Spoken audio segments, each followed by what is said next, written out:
So for anybody that doesn't know me, my name is Cheryl Wilkins, and my beekeeping company, I guess, I don't know what you call it, is Bee Love Texas, and I have brought gifts to start with. And I'm just going to give you all some bee facts and some information about bees, just so everybody knows. I got everybody some honey. There you go. Take one down, pass it around. You can put this on the business.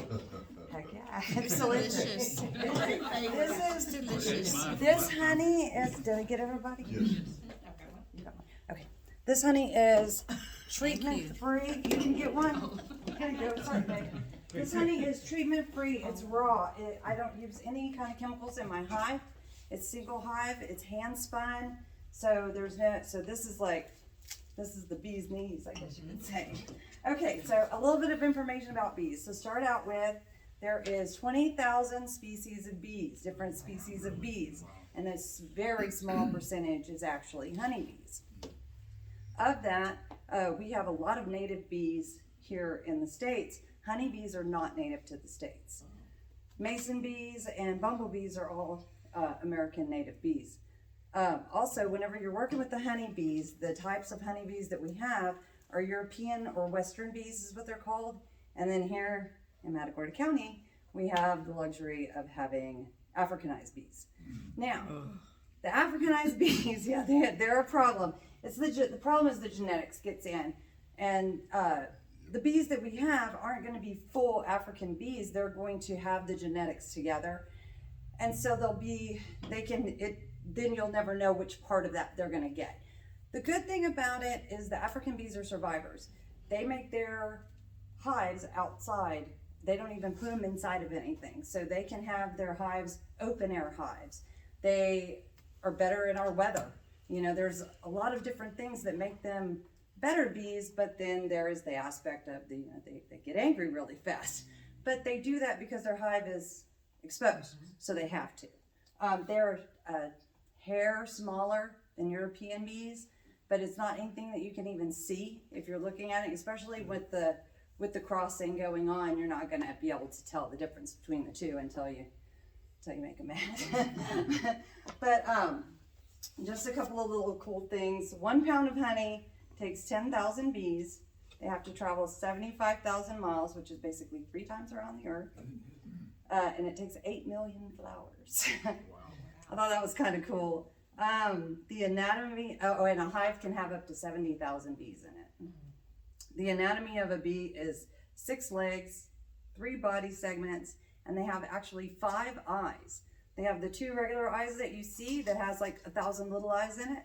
And then they've got 3 eyes on the top of their head that's for orientation with the sun. They're only light eyes. The types of bees, there's queen bees, worker bees, and drone bees. The queen bee, of course, everybody knows she's the main gal. There's only one. She lays all the eggs. She regulates the hive, and she tells them when to swarm. She lives 1 to 6 years. And she can sting more than once. She can sting as many times as she wants. So, because her stinger doesn't come out like the other ones does. So but they're docile. They don't tend to sting, so you don't really have to worry about it. She can lay up to 2,000 eggs a day. She only mates 1 time. She'll go out on the virgin queen will leave the nest. She'll go out. She can mate with up to 20 different drones. And then she comes back and she never goes out again to do that. And she uses her pheromones. That's how she talks to her hive and tells them when to do what and what to do and how to do it. The worker bees, they make up 99% of the hive, up to 99% of the hive. They can be 80 to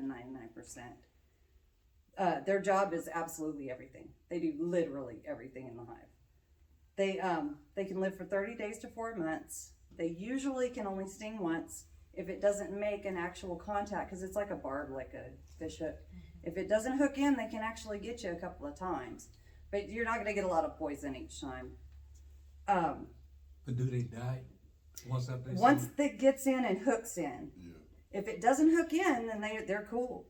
And they can actually, I've seen a video where one just spins and gets itself unhooked without pulling its, because whenever it hooks in, it pulls its guts out. Right. So then she done after that. She's done. So I'm trying to make sure I get everything in.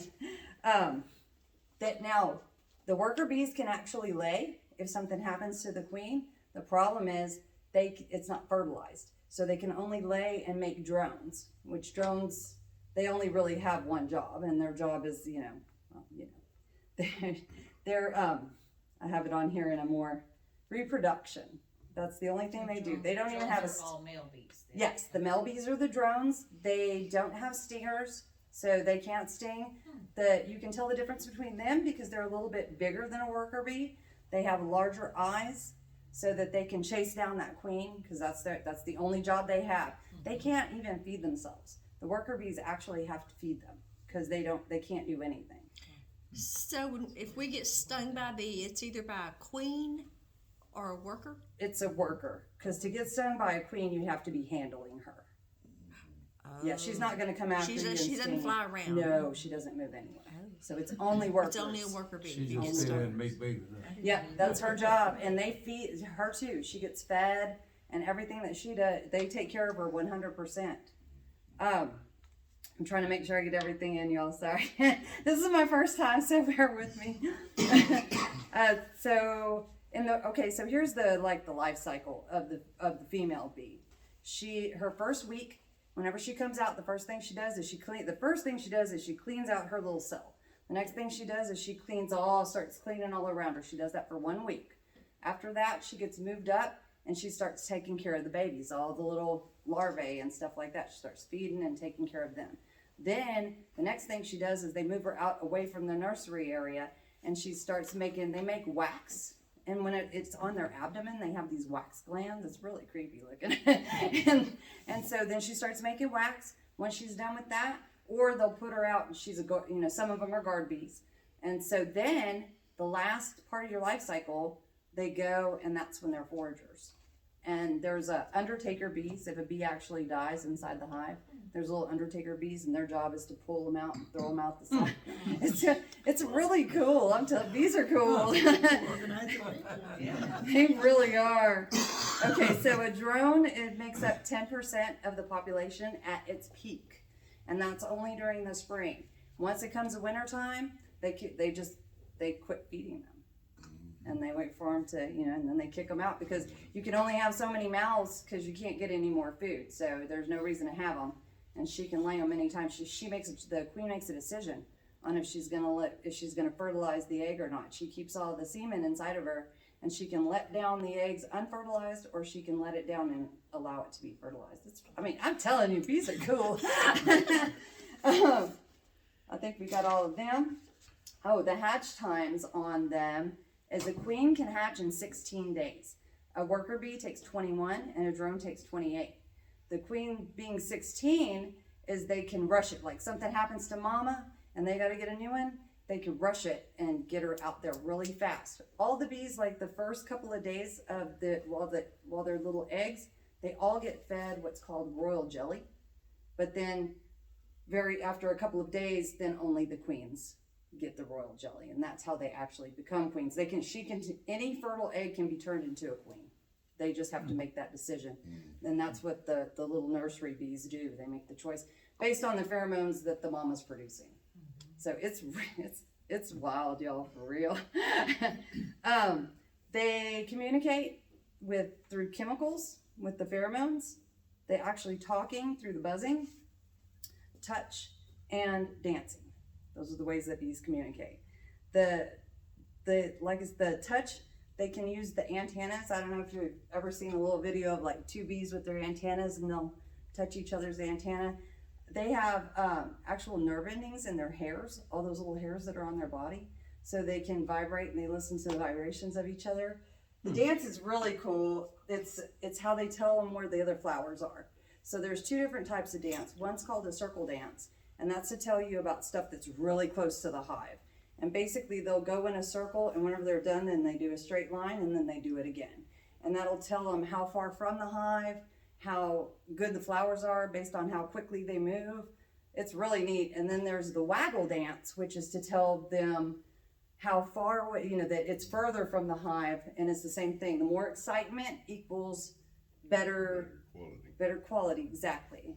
And so that's more of a figure 8 pattern, and they do it in with on the actual on here, and they do it to tell them there's a way that they know which means the sun. And so wherever the sun is supposed to be, like let's say the sun's straight up here, they'll go like this, and that means that you've got to go the opposite direction of the sun. It's a real, you can actually translate it. And that's how they figured it out, is they can use what the bee does, and a human can follow it if you know and go find the flowers. These are cool, y'all. I'm telling you. So they also talk to us. I don't know if anybody wants to see. This is from a rescue hive. And so that's why these are on there, because I have to cut it out and then try and get it on there. But it looks pretty cool. I don't know if you want to, you're welcome to touch it, smell it, whatever you want to do. It smells kind of neat too. So like here Yeah. in the woods here, Mm-hmm. in my backyard, probably, I don't know, 15, 20 years ago, that was a beehive probably like that long, probably about that big around, hanging from a tree. Is So that like have a African genetics. African genetic? Yes, definitely. So Because it's open air. now the bees like that you see people put in the boxes and make the honey and all that. It can be either. Mine have African genetics because mine are wild caught, and so there is the African genetics in there. But if you go buy it from the store and stuff, it's gonna. I mean, when I say docile bees, they go out there. You can literally go with nothing on and work the bees. You can't do that with my bees. Once you start digging in there, they get upset and they're like, "Okay, we're done with you." So, The last question I got: yeah, please ask away. what is the deal with the bee in the hole in the ground? Bumblebees. Bumblebees. Mm-hmm. So they don't make no honey or nothing. They do, but it's very little. And my dad actually said when he was a little kid, they raided one, and it was disgusting. Yeah, That's they what he run me said. off a tractor. Run me off a tractor one time. So, Oh yeah. I'm mowing a pasture. And they come out of there. I left the tractor running. I never left it running in here. Well, if you ever get chased by bees, don't zigzag or anything like that. They said run straight, and like if you got a truck or something, get inside the truck because they don't like the dark, or a building, get inside of a building. And because like people think, oh, if I zigzag or I do circles, nah, they're gonna stay on you. But My buddy, he mowing his yard. He said they come out the ground. He took off running. He said he's running, pulling the string, and hit him in the lip. oh yeah, those are. And the A lot of bumblebees people are die. good. They die on lawnmowers mowing, and then they in the grass or wherever they are, and then they a whole bunch